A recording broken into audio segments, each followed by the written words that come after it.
আসসালামু আলাইকুম রহমতুল্লাহ। আশা করি সবাই ভালো আছেন।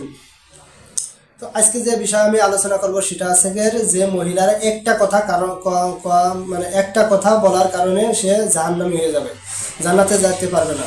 যদিও তার আমল নামায় হাজারো নেকি ভরপুর থাকে, তারপরে যদি একটা কথা হেসে হোক বা রেগে হোক একটা কথা বলে, সেই কথার কারণে কিন্তু জান্নাতে যাইতে পারবে না। সমস্ত আমল এই একটা কথার কারণে বরবাদ হয়ে যাবে।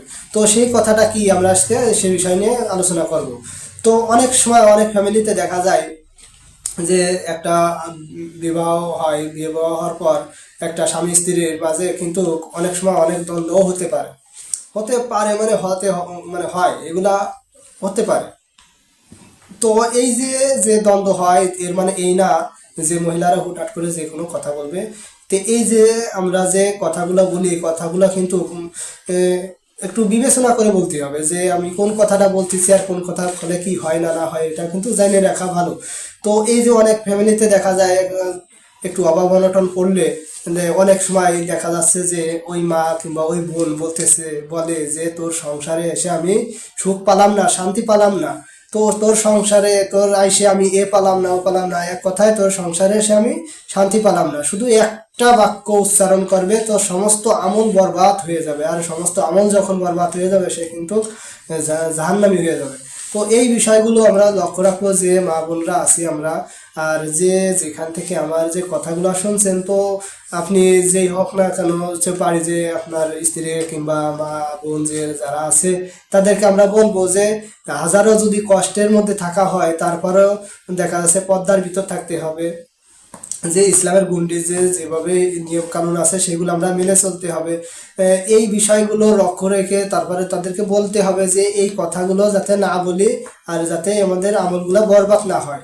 তো এই যে কথাগুলার কারণে ওই স্বামী কিন্তু মনে কষ্ট পায়, সে হাজারো কষ্ট করে দিন মজুরি হোক আর যেই হোক না কেন, সারাদিন গাধার মতো খাটুনি খাটুক আর যেভাবে করুক না কেন, সকালে যাবে আর সন্ধ্যায় আসার পর যদি একটু অভাব অনটন দেখা যায়, অনেক মহিলা আছে, অনেক বোন আছে, অনেক মা আছে, এই কথাগুলো কিন্তু তখন উচ্চারণ করে তোর সংসারে এসে আমি সুখ পেলাম না। শুধু এতটুকু বাক্য, আর কোনো অজুহাত কিংবা অন্য ধরনের কোনো কথাবার্তা বলা লাগবে না, শুধু এতটুকু বললেই তার সমস্ত আমল বরবাদ হয়ে যাবে।